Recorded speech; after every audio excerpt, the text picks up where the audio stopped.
Okay. Now, if you recall, Rabbosai, here on Daf Lamed Dalet and Beis, yesterday, we spoke about a Kohen Gadol who's a Zaken or an Istanis, and the freezing waters of the mikvah and the Beis HaParva, into which he has to dip himself no less than 10 times, we have to warm them up. How do we warm up the water of the mikvah on Shabbos?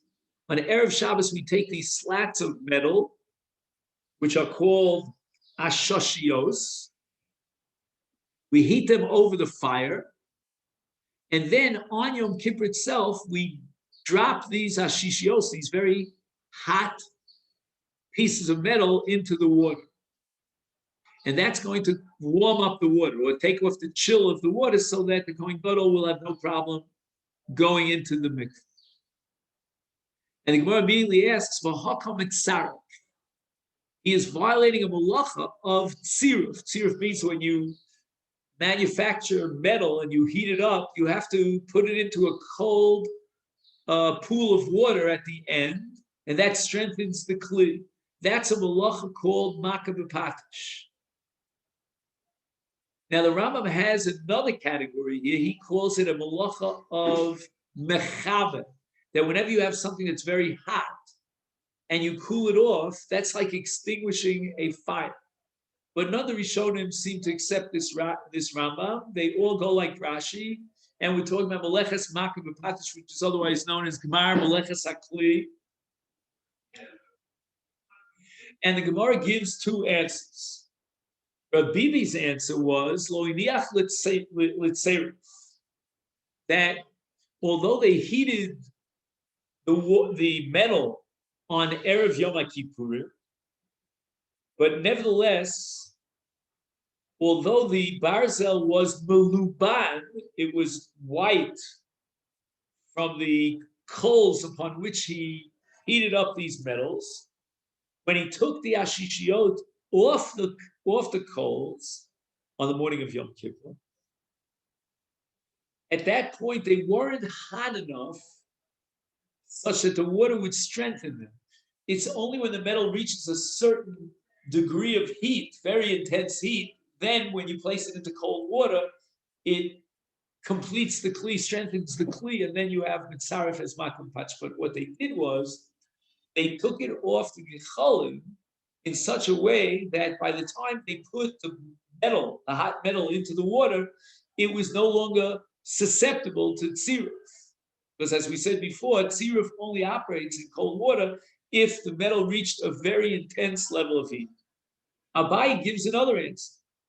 He says, I don't care, even if it was higil at tziruf, even if they took the metal off the gecholim and immediately put it into the cold water, such that now it certainly would be mitzarev, but it's a davar she'eino miskaben. And davar she'eino miskaben is mutter.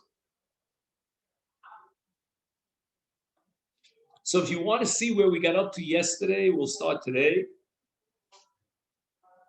We are now approximately 15 lines down from the top of the Amud on Daf Lamed Dalet Amud Beis. And we're up to a line that starts with the word litziruf. Abai Amar afilu teimot she'igil litziruf davar she'ein miskaven mutter. He has no intention of strengthening the barza. And therefore, the Meleches Mitzarev was done without kavanah. What's motivating him? He just wants to take off lahafig as krirus hamikvah. He's not interested in perfecting the metal. And we have the Shita Rabbi Shimon in a number of places, mostly in Masechet Shabbos, Masechet Beitza, that gorer adam kisei v'savso, afal pi chosach ritzim u'bilvad she'eino miskaben. So you have to transport a couch which has legs on the bottom from one area to another area, and you have to take it over the ground. If the ground is soft, then the weight of the couch will create what's the word I want to use? Furrows, indentations in the ground. which makes it royal Israel, so that now you can put a seed inside the ground. Whenever you make holes in the ground, you're chayav for meleches chorish. Chorish plowing means making holes or furrows in the ground. And Rav Shimon says, even though you are likely going to make furrows in the ground by transporting the couch from this place to this place, nevertheless, you're allowed to do so because you have no kavanah to make the furrows in the ground. You're not interested in the least. You're not a farmer. You're not about to plant. And therefore, it's a davar she'eino miskaven. His kavanah is simply to transport the couch from point X to point Y. He has no interest in creating furrows in the ground. And Reb Shimon is matir and davar she'eino miskaven. By virtue of analogy, he would be matir mitzarev in a case where he's not the least interested in being mitzarev. All he wants to do is warm up the water of the mikveh.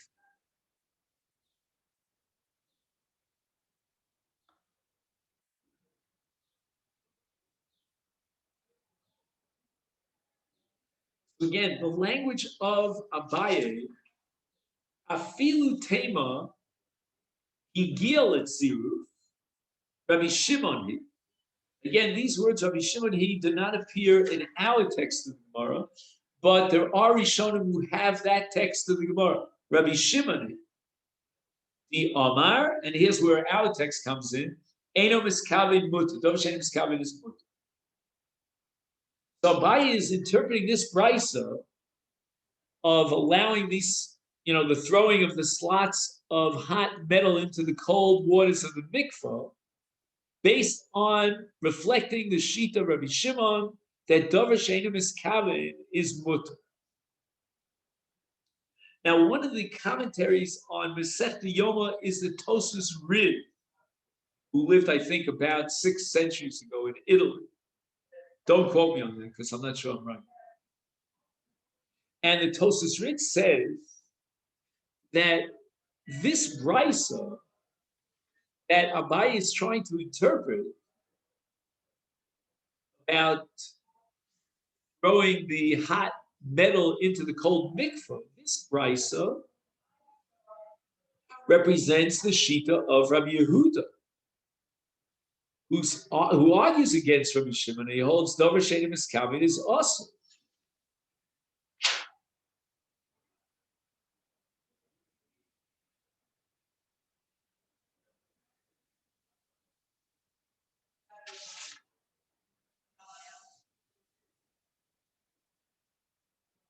And how does Tosfos Rid know that this price is Rabbi Yehuda? Second.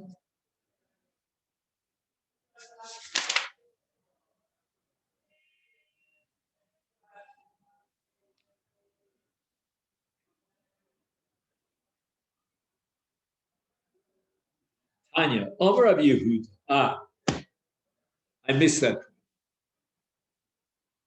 The Bryce itself explicitly mentions the author of this statement that you're allowed to put the barzel into the mayim. It is none other than Rabbi Yehuda. Rabbi Yehuda holds davar she'eino miskavin is awesome.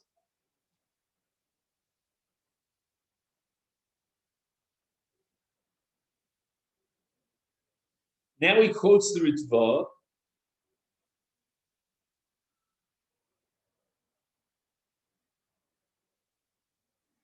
The Ritva says, I don't understand. Rabbi Shimon allows you to carry a couch from place X to place Y on top of soil, on top of karka,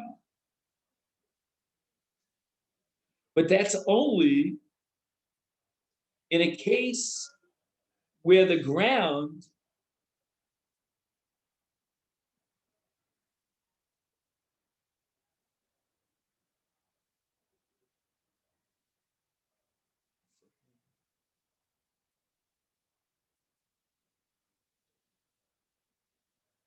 says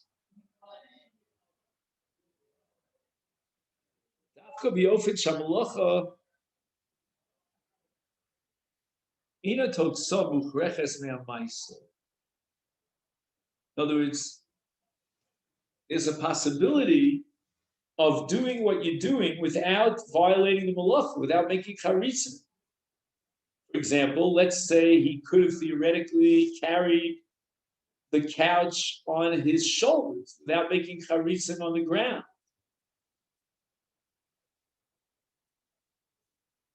But in the case of Hatolas Hashishio Shel Barzel,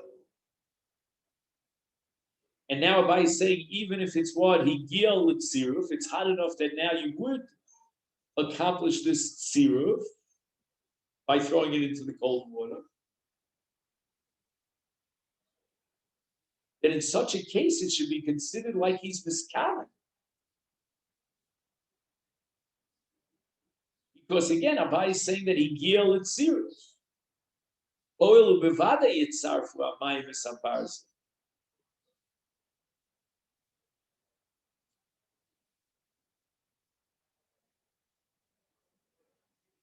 So the Ritva is saying here that this Gemara is very difficult. How can Abai say that Rabbi Shimon is going to save the day? And Tosfos Rin is bothered because the author of the Brisa is from you. But putting that on the side, the Ritva is kasha. Well, what good is Rabbi Shimon? Rabbi Shimon's talking about a situation where Eina Hamoloch Asura Eina Totsa Muchrachas Me'amaisa. You can carry the theoretically you can carry the couch in a way that it doesn't make charitz. But here Abai says explicitly that it's higil etzir, correct? If it's higil etzir, then you're definitely doing an act of meleches mitzaref, which we identified as makar v'patish.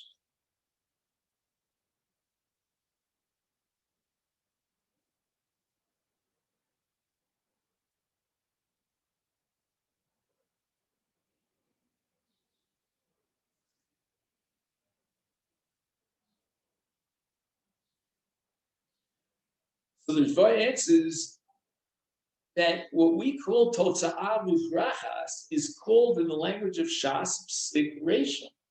When you cut off the head of the chicken is definitely going to die.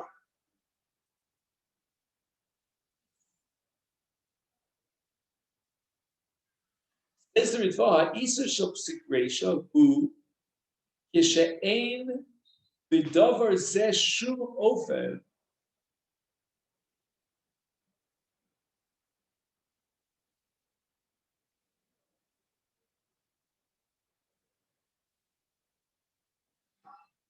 Lasia below malach.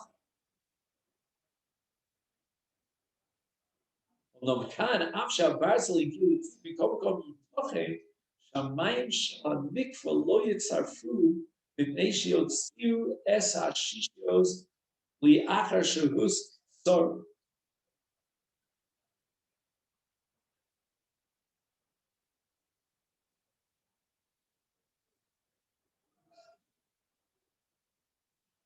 You know what he's saying? Theoretically, he can put the ashishus dip it into the cold water, and it'll do what it has to do to take the shalet. And immediately, he will remove the ashishus. He just dips it and takes it out. And in that case, there won't be a mitzvah. And therefore, it's not a psik ratio. If you cut off the head of a chicken, there's no way you can save a chicken. It's going to die. But here you could avoid syrup by just taking out the ashishios immediately. I don't get it. He's not doing that. These metals haven't gone through syrup. No.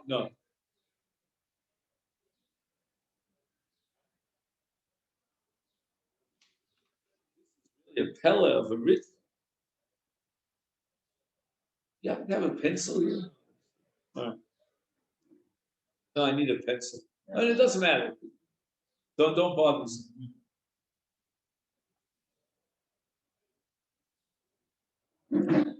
So I'm wondering, according to the law, if I could have done the same thing but made a little change at the end, so that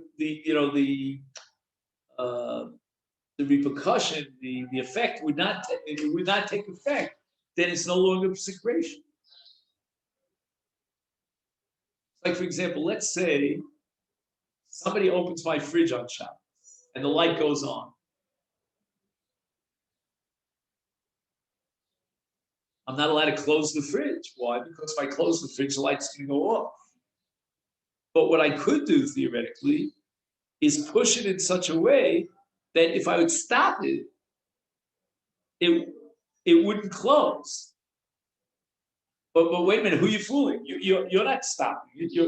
Here also, he's not removing the metal plats, before they reach Mitzaref. He's chucking them into the mikveh. Let them sink down to the bottom of the mikveh. He's only talking about a theoretical possibility. In the case of cutting off the chicken's head, there ain't no such thing. There's no theoretical possibility. The chicken is a god.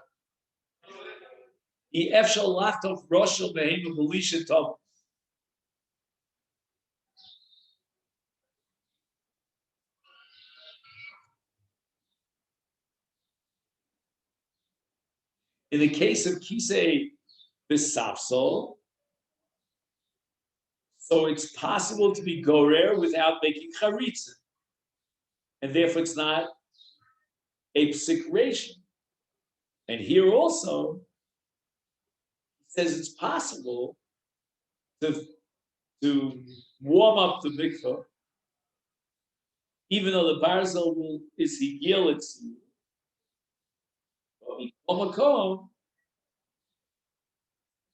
Yotziu es ha'shishios li'achar shehus ktsor.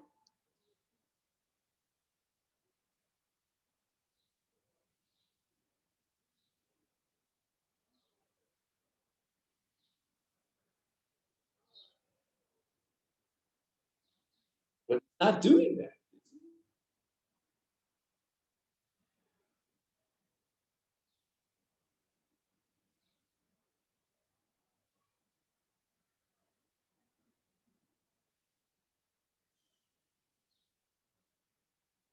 And he throws the barzel.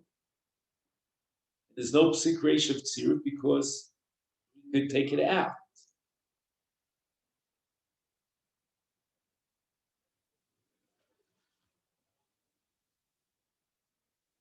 So now I'm closing the fridge, but I could stop the closing of the door of the fridge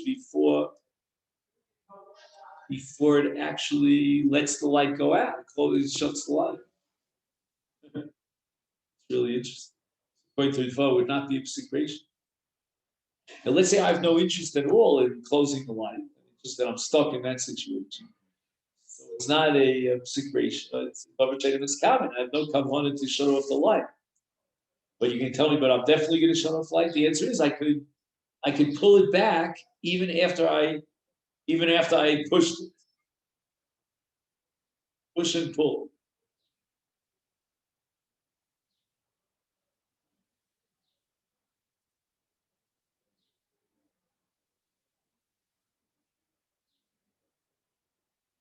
The ode, sheyesh matachos, she'enon nitzarfos, bachnos salamayim. Says there are different types of metal. And for this, you have to major in mechanical physics. But he's saying that there's certain kinds of metals that are not subject to tzibur.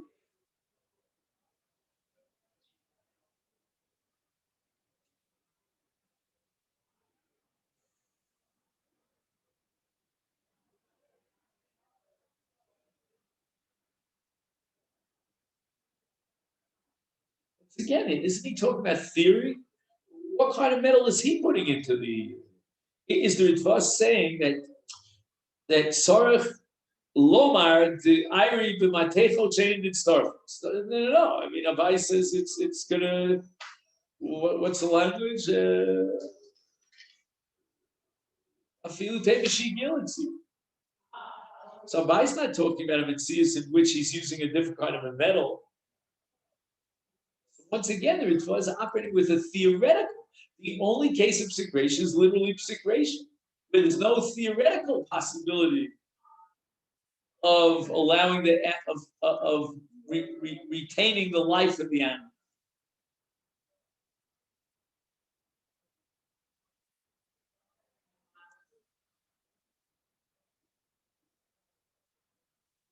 I don't know.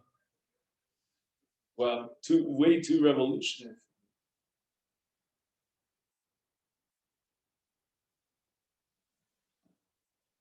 The Gemara, we are by Hachi Matanya B'Sar Losa Filu Mokum Sheyesh Sham by Harris Divrei Rabbi Yoshia. Rabbi Yoshia is a Tan.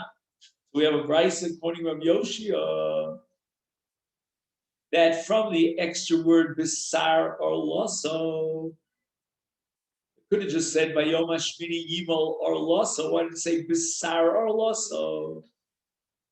To teach me that the mitzvah Mila overrides the Isser of what's called Ktzitzas Baheres. The Torah says Yishama B'negat Saras. He's got Saras on the member of his body there, the Baheres, and you're not allowed to cut off. You're not allowed to cut off a Baheres. But the Torah added the word Basar Afilu B'Makom Sheyesh Baheres.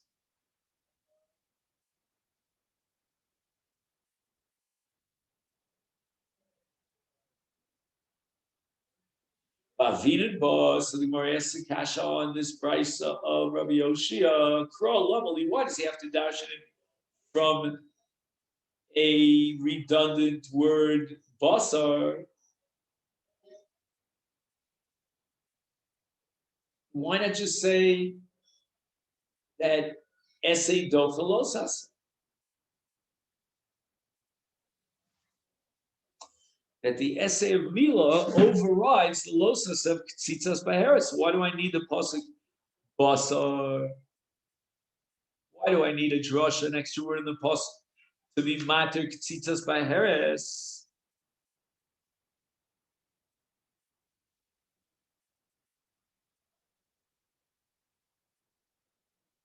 So the Masechet writes that the Gemara's kasha here on Rav Oshia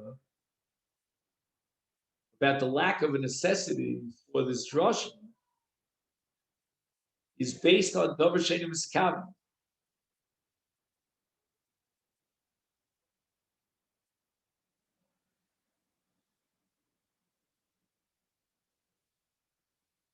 Why is it Dover Shenim Miskaven? Because his interest is not in cutting off the Baheres and being retired the Mitzorah. His interest is in the Mitzvah Milo. So if I accept Rabbi Shimon that Dover Shenim Miskaven is mutter, why do I need a pasuk basar to be mater Ktzitzas Baheres b'makom Milo? We should apply the principle of Dover Shenim Miskaven.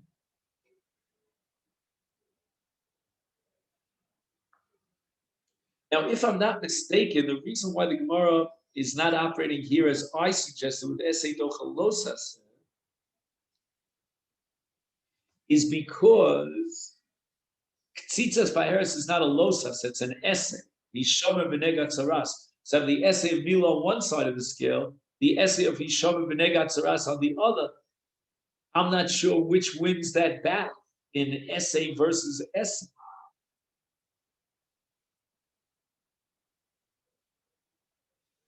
Or Rashi interprets this sugya not as a reference to Hilchas Dechia, where the essay of Mila is going to be Docha, the Isur Ktzitzas Baheres, but rather to the principle called Dover Shenim Miskaven. Omar Abaye. Now, the simple answer to this,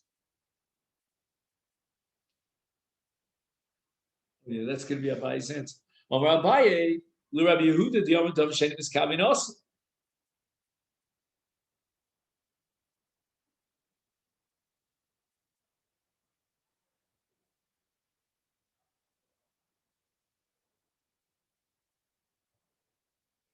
Now, what I don't understand here is for some unknown reason, at least unknown to me, the very fact that Abaye interprets the brisa of Rav Oshia al liba de Rav Yehuda that Dov Shenim Miskaven is aser, and that's why we needed the extra pasuk b'sar losa to be matir mila b'makom Saras, Mokum Baheres, it must be that Abai accepted the Shita Rabbi Yehuda.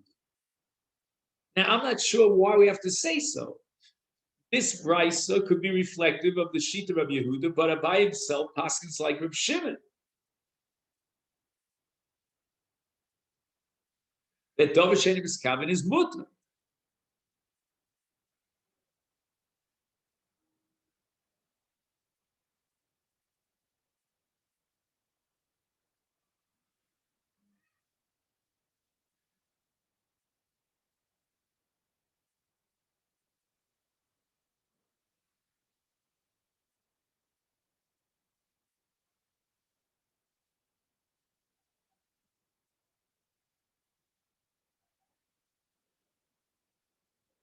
In other words, what I'm asking is, what is Abai doing over here? Is he maintaining the integrity of the brisa, or is he paskening like this brisa? Meaning, it's not necessarily clear that Abai accepts the brisa. If this brisa reflects the shita of Rabbi Yehuda, Abai might hold like Rabbi Shimon against Rabbi Yehuda. Again, we'll still be left with the following question: why did the Torah have to add the word basar or losa?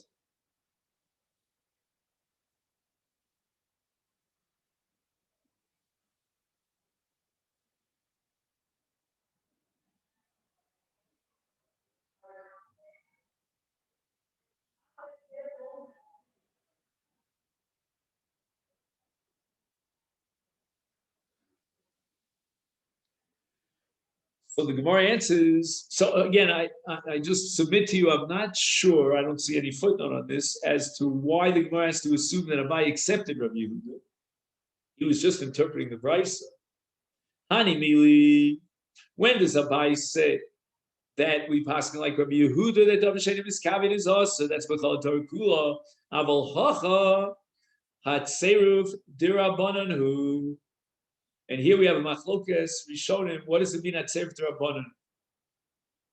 The simple pshat in this Gemara is that we're not talking about a utensil. If you're manufacturing a utensil, which is called a kli, then siruf would be a doraisa under the malacha of makom upatish. But here we're talking about not a kli, but rather a slat of metal. And with regard to a slat of metal, there is no gemar malacha through tziruf. It looks like gemar malacha, but it's not gemar malacha because you don't have a kli. A kli has to have a receptacle or some other kind of use. We're not talking about slats of metal that have any use.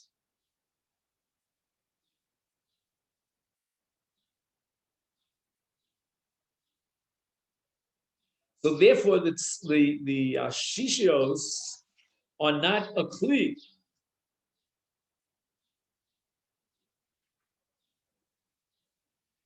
The entire Isser here of Tziruf, and the worst case scenario would only be Dirabanan.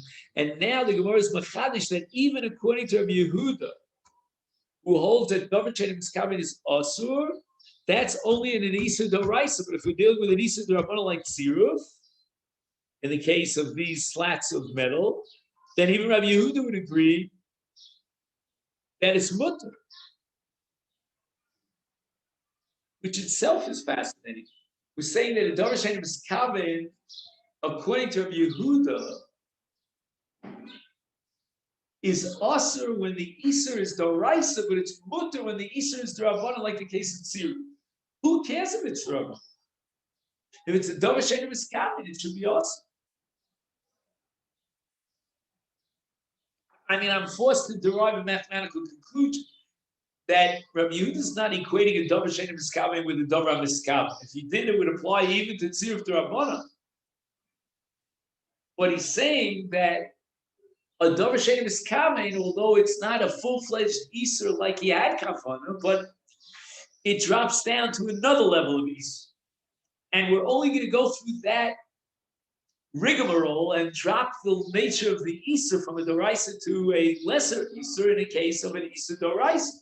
But if the whole Isser, the worst case scenario, is only D'Rabbanan, Rabbi Yehuda is going to agree that Davar Shein Miskaven is mutter. Really a pella. I mean, the Gemara is being machari something amazing. Now, Tosfos, this gigantic Tosfos that starts on Daf Lamed Dalet, and it's pretty scary when you look at it. But it gets even scarier if you turn to the next Daf, which is Lamed Hey, because you'll see that the Tosfos keeps going on and on endlessly. It's all one Tosfos. It's up 2 pages. I think this has got to be the longest Tosfos in Shabbos. But the only thing I will tell you is that Tosfos is going to introduce a different Gemara over here, which is called Ein Shvus B'Migdash, because keep in mind, we're trying to cool off the mikvah for the sake of the Kohen Gadol in the Azorah, in the Beis HaMikdash. And that's where, according to Tosfos' Girsa, Rabbi Yehuda would be moded that it's mutter. Because of the principle Ein Shvus B'Migdash, I mean, what I like about Tosfos is now I can sink my teeth into this Gemara. I had trouble with this. Why would Rabbi Yehuda be making on tziruf d'Rabbana? If Davar Shein Miskaven is also, it should be also even in the d'Rabbana. But the answer is, it's only mutter here because once we downgrade the Isur here of tziruf to a d'Rabbana, we can now apply the principle of Ein Shvus B'Migdash. So B'lineda tomorrow, we'll try to take another stab at this Gemara, and then we'll start the next mission. All right, then? I wish you a great day. Thank you so much.